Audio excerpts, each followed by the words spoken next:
ጀነራል ሳሞራ ያኑስ እንታይ ገይሩሎም ኣብ ትግራይ ገፋ መናእሰይ ከም ተጀመረ ተፈሊጡ ጀነራል ታደሰ ወረደ ሓድሽ ውሳነ ኣሕሊፉሎም ናብ ደቡብ ትግራይ ብጠበንጃ ክትኣቶ መፈታን ቀይሕ መስመር ይክብል ኣመሓዳሪ ዞባ ደቡብ ትግራይ ኣይተ ሃብቱ ኪሮስ ተዛሪቡሎም ኢትዮጵያ ሕቶ በሪ ባሕራ ብሕጋውን ፍትሓውን ዲፕሎማሲያውን ኣግባብ ክትፈጽም ያኽብል ኣብይ ኣሕመድ ተዛሪቡሎም ውድብ ብሄራዊ ባይቶ ዓባይ ትግራይ ባይቶና ዝፀውዖ ኣኼባ ከም ዘየለ ኣፍሊጡ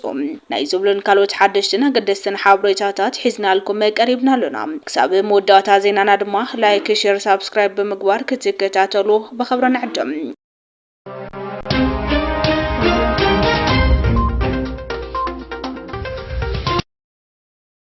ጀነራል ታደሰ ወረደ ሓድሽ ውሳነ ኣሕሊፉሎም ኣብ ልዕሊ ኣባላት ቤት ምኽርን ፈጸምትን መጥቃዕቲ ዝፈጸሙ ኣካላት ብሕጊ ክሕተቱ ይግባእ ክብሉ ኣባላት ቤት ምኽሪ ወረዳ 70 እንደርታ ኣብ ዝሓለፈ መድረኽ ዝተዛረቡ ኮይኖም ኣጻሪና ብዝረኸብናዮ መረዳእታ መሰረት ውሳነ ክንህብና ክብል ፕሬዝዳንት ጀነራል ታደሰ ወረደ መልሲ ከም ዝሃቦም ይፍለጥ እዩ ኣባላት ቤት ምኽሪ ወረዳ 70 እንደርታ ብቤት ምኽርን ጉባኤን ዝተመረጽና ኣመራርሓ ንሃለና ንሕና ኢና ንመርሐኩም ዝብል ብዕጥቂ ዝተሓገዘ ኣብ ልዕሊ ኣባላት ቤት ምኽርን ፈጸምትን መጥቃዕትን ዝፈጸሙ ኣካላት ብሕጊ ክሕተቱን ናብ ስራሕ ክንምለስን ይግባእ ኢሎም ሓቲቶም ነይሮም ኣባላት ቤት ምኽርን ኣከብቲ ቆምቲ ኮሚቴን ወረዳ 70 እንደርታ ኣብ ልዕሊኦም መበፂሕና እዩን ዝበልዎ በደልን ጥሕሰትን ሕጊ ናብ ፕሬዝዳንት ጊዜያዊ ምምሕዳር ትግራይ ጀነራል ታደሰ ወረደ ጥርዓን ዘቕረቡ እንትኾኑ ቤት ምኽሪ ወረዳ ከይዲ ኣፈጻጽማ ስራሕቲ እናገምገመ ኣብ ዝነበረሉ እዋን ብቤት ምኽሪ ዘይተመረጹ ኣካላት ንሕና ኢና መርሐኩም ብዝብል ብዕጥቂ ዝተሓገዘ ጉንበት 8 2017 ዓም ተምረት መጥቃዕቲ ፈጺሞም ናይሎም ኣባላት ቤት ምኽርን ኣከብቲ ቆምቲ ኮሚቴን ወረዳ 70 እንደርታ እቲ ብዕጥቂ ዝተሓገዘ ሓይሊ ብቤት ምኽሪ ዝተመረጽና ንሕና ኢና ስልጣን ልቀቁልና ብዝብል ኣብ ልዕሊ ኣባላት ቤት ምኽርን ፈጸምቲ ኣብያተ ዕዮን መጥቃዕቲ ከም ዝፈጸሙ እቶም ኣባላት ገሊጾም ነይሮም ሕገ መንግስቲ ብምጥሓስን ቁልፊ ኣብያተ ዕዮ እናሰበርካ ዝመሓደር ህዝብን ዓድን የለን ክብሉ እውን ተዛሪቦም ነይሮም እቶም ንሕና ኢና ብቤት ምኽሪ ዝተመረጽና ዝብሉ ዘለዉ ኣካላት ዘካይድዎ መድረኽ ይኹን ጉባኤ ከም ዘየለ መሰረት ኣልቦ ከም ዝኾነ እውን እቶም ኣባላት ገሊጾም ነይሮም ስለዚ እቲ ብሓይሊ ስልጣን ክቆጻጸር ዝብል ሓይሊ ብሕጊ ክሕተትን እቲ ብቤት ምኽሪ ዝተመረጸ ኣባል ናብ ስርሑ ክምለስን ሓቲቶም ከም ዝነበሩን እቶም ነዚ ገበን ዝፈጸሙ ዘለዉ ኣካላት ድማ ንህዝቢ ቅሬታ ክሓቱ ይግባእ ኢሎም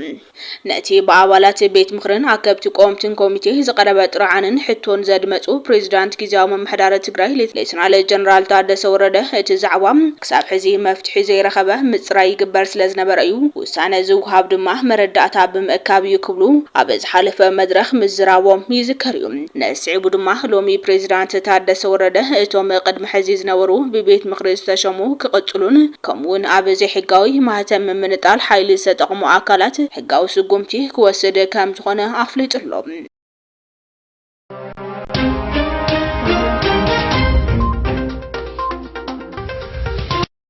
ውድብ ብሄራዊ ባይቶ ዓባይ ትግራይ ባይቶና ዝፀውዖ ኣኼባ ከም ዘየለ ኣፍሊጡሎም ውድብ ባይቶና ኣብ ዝተፈላለዩ እዋናት ብናይ ዲሲፕሊን ጥሕሰት ብመሰረት ሕገ ደንቢ ውድብ ኣዋጅ መረፃ ቦርድ ካብ ዝኾነ ይኹን ናይ ውድባዊ ምንቅስቃስ ዝኣገዶም ኣይተ ኪዳነ ኣመነ ኣብ ትግራይ ኣጋጢሙ ዘሎ ስርዓት ኣልቦነት ብምጥቃም ካብ ለኣኽቶም ኩሉ መዳው ድጋፍ እናተገበረሎም ህዝቢ ናይ ምድንጋር ስራሕቲ ይሰርሑ ምህላዎም እናፍለጥና መፂና ኢና ሕዚ ድማ ካብ ዝተፈላለዩ ከባቢታት ምስ ውድብ ባይቶና ዝኾነ ይኹን ርክብ ንዘይብሎም ውልቀ ሰባት ኣበል ክንከፍለኩም መጓዓዝያ መኻይን ክንምድበልኩም ካብ ፖለቲካ ይኹን ሃይማኖት ነፃ ዝኾነ መድረኽ ኣዳሊናልኩም ብዝብል ምድንጋራት ፍልፍሉ ዘይፍለጥ ቅርሺ እናበተኑ ብስም ባይቶና ኣኼባ ከካይዱን ህዝቢ ከደናግሩን ይንቀሳቀሱ ምህላዎም ተረዲእና ኣለና ንዝምልከቶም ኩሎም ኣካላት እውን ብደብዳቤ ኣፍሊጥና ኣለና ስለዚ ኣባላትናን ደገፍትናን መላእ ህዝብናን ውድብ ብሄራዊ ባይቶ ዓባይ ትግራይ ባይቶና ዝፀውዖም ዝኾነ ይኹን ኣኼባ ከም ዘየለ እናፍለጥና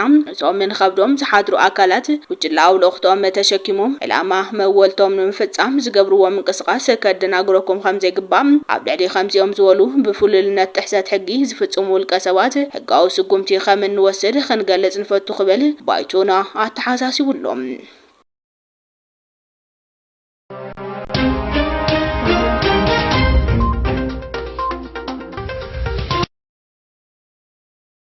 ጀነራል ሳሞራ ያኑስ እንታይ ይገሩ ቅድሚ አብይ አሕመድ ናብ ኩረቻ ስልጣን ምድያቡ ኢታማጆር ሹም ሓይልታት ምክልኻል ኢትዮጵያ ዝነበረ ጀነራል ሳሞራ ያኑስ ምስ ሓላፊ ሃገራዊ ድሕነት ኢትዮጵያ ዝነበረ ጌታቸው አሰፋ ብዝነበረው ውልቃዊ ባእሲ ንልዕሊ 5 ዓመታት ዝኣክል ክሳብ አብይ ዝመጽእ ዝኾነ ዓይነት ርክብ ኣይነበሮምን ከም ዝፍለጥ ኣብ ሓንቲ ሃገር ብፍላይ ኣብ ትሕቲ ሰሃራ ኣፍሪካ ሓደ ስርዓት ዝቃወም ኣብ መንጎ ቤት ጽሕፈት ሃገራዊ ድሕነት ምስ ሓይሊ ምክልኻል ሃገር መዓልታዊ ጽዑቕን ተኸታተልትን ርክባት ምልዋጥ ሓበሬታ ምስ ዝገብር እዩ እንተኾነ ሳሙራን ጌታቸውን ካብ ድሕንነት ሃገርን ህዝብን ንውልቃዊ ስምዒቶም ባእሶም ስለ ዝቀደሙ ንኸም በዓል አብይ ኣሕመድ ጥጡሕ ባይታ ምስ ተፈጠረሎም ኣብ ኢንሳ ኮይኖም ከም መድሌቶም ኣብ ውሽጣዊ ስለላ ኣብ ሽርሕን ኣብ ግልበጣ መንግስትን ንኽዋፈሩ ጥጡሕ ዕድል ፈጢሩሎም ቅድሚኡ ሓያለ ስርዓት ተባሂሉ ዝፍራሕ ዝነበረ ስርዓት ኢህዴግ ድሕሪ ባእሲ ዞም ክልተም ውሽጡ ባዶ ስለ ዝነበረ ክቡራት ሰነዳት ሃገር በቀሊሉ ናብ ኢድ በዓል ጀዋር መሐመድ ከይተረፈ ከኣቱ ክኢሉ እዩ ከምቲ ጀዋርን አብይ ኣሕመድን በተደጋጋሚ ዘረጋገጽዎም ጀነራል ሳሞራ ያኑስ ንመጻኢ ድሕነቱ ህዝቡ ከይተጨነቀም ኣብ ትሕቲኡ ዝነበረ ኩሉ ዓቕሚ ሰብን ኣጽዋርን ሓይሊ ምክልኻል ኢትዮጵያ ዘይገለ ጸገምን ድምጽ ጥይትን ናብ ኢድ ቲም ለማ ኦሮማራን ዝተባሃለ ጥምረት ጥፋት ሰተትሉ ክመሓላለፍ ገይሩ እዩ ኣብቲ ስግግር ስልጣን ካብ ትልሚ ምውጻእ ክሳብ ግብሪ ተሳትፉ እዩ በዚ እውን ብቀጥታ ንህዝቢ ትግራይ ናብ ሓደጋ ኣእትይዎ እዩ አብይ ኣሕመድ ናብ ስልጣን ምስ ደየበውን ንኣስታት 2 ዓመታት ዝኣክል ግዜ ስልጣኑ ንኸደላድል ብዕቱብ ዝሰርሐ እንትኸውን ብፍላይ ምስ ሕወሓት ኢህዴግ ርክብ ኣለዎም ኢሎም ንዝጠርጠርዎም ካብ ማእኸል ክሳብ ላዕለዎት ተጋሩ ወታደራት መኮንናት ዘርዘረ ሽሞም ኣብ ምቕራብን መብርህራህን ካብ ትልሚ ክሳብ ግብራዊ ስራሕቲ ዝተሳተፈ ሰብ እዩ አብይ ኣሕመድ ስልጣኑ ምስ ደላደለ ኣብ ልዕሊ ትግራይ ኩናት ንምኽፋት ኩሉ ዓይነት ምድላው ዝገበረሉ ዝነበረ እዋን ጀነራል ሳሞራ ነቲ ትልሚ ኣፍልጦ ነይርዎ ጥራሕ ዘይኮነስ ባዕሉ እውን ተሳቲፉሉ እዩ አብይ ኣሕመድ ኣብ ልዕሊ ትግራይ ጆኖሳይዳዊ ኩናት ምስ ከፈተውን ጀነራል ሳሞራ ምስ ሌተናል ጀነራል ዮሃንስ መንጋግ ብምዃን ንስርዓት ብልጽግና ወታደራዊ ምኽርታት ኣብ ምቕራብን ምትሕብባርን ተሳቲፎም እዮም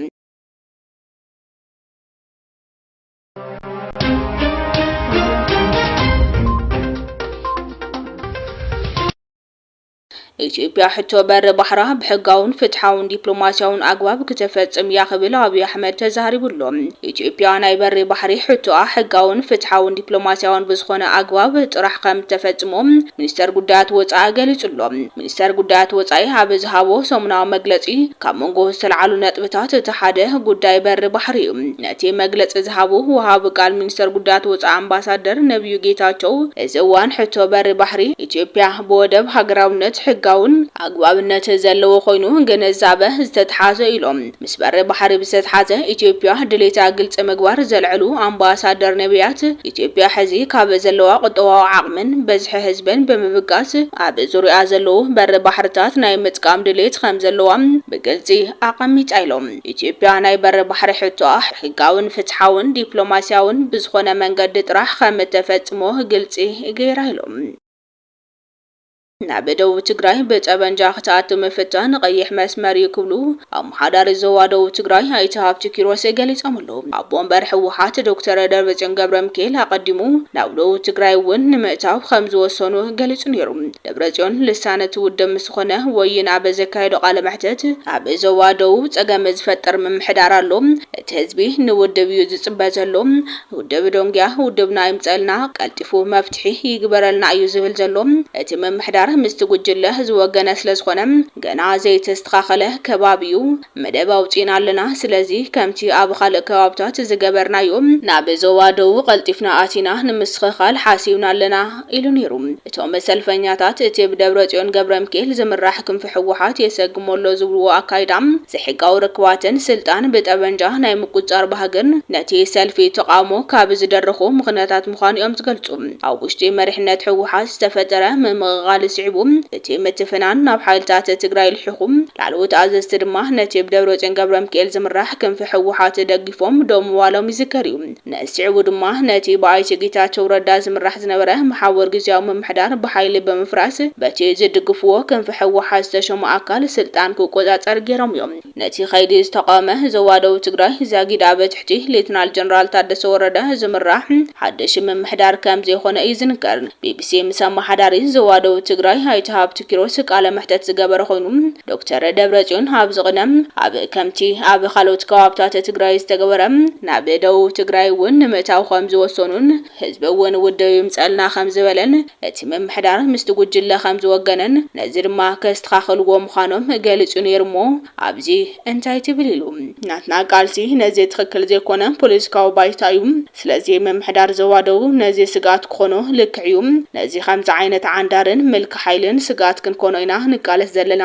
ኣብ ቀጻሊ ኣብ ሓጺረ ትልሚ ኣውጪና ኢና ንቃለስ ዘለና ቅድሚ ሕዚ እውን ኣይፈልጥን ኢልና ኣይንገምትን ኣብ ኣዳራሽ ካብ ዝእክቦ ሰብ ወጻኢ ከዳምጽ ዘይኽእል ሓይሊ ኣብ ኣዳራሽ ንሱ ዝጸውዖምን ዝመልመሎምን ካድረታት ንሃቶም ድምጺ እናሰምዐ እዩ ዝውዕል እሞ ትግራይ ብኣቶም ጥራሕ ዝዕቅን ሓይሊ እትግምገም እውን ጌጋ እዩ መፍትሕታትን ተቐምጥ እውን ጌጋ እዩ ንሕና ከም ህዝቢ ግን ኣያም ንበል ዝብል መልእኽቲ እናሕለፈ እዩ ውዕሉ ህዝቢ ንሕና ንዕግርግር ንሰላምን ስእነትን ንምልክን ዝጸዋዕና የለን ስለዚ ንሕና ኣብ ስራሕና ዘለና ኣብ ዝሓለፉ 2 ዓመታት 2 ኣቦ ወንበር ናይ ሓደ ወረዳ 2 ከንቲባ 2 ኣመሓደርቲ ዝበሃል ነገር ኣብ ዞባ ደው የለን ከም ህዝቢ ኾነ ከም መሪሕነት ኣብ ሓደ ሰሚሩ ትካላት መንግስትን ህዝቡን ሒዙ ኣብ ናይ መንግስትን ህዝብን ተልእኾ ምፍጻም እዩ ዘሎ ክብራትን ፍትዋትን ተኸታተልቲ ደኣማት ሚድያ ሎም ዝተዳለው ሓደሽትን ኣገደስትን ሓበሬታታት ንዞም ዝተኸታተልኩሞም ይመስሉ ነይሮም ነቲ ሰናይ ምክታልኩም ድማ ኣዝና ኢና ነመስግን ሰላም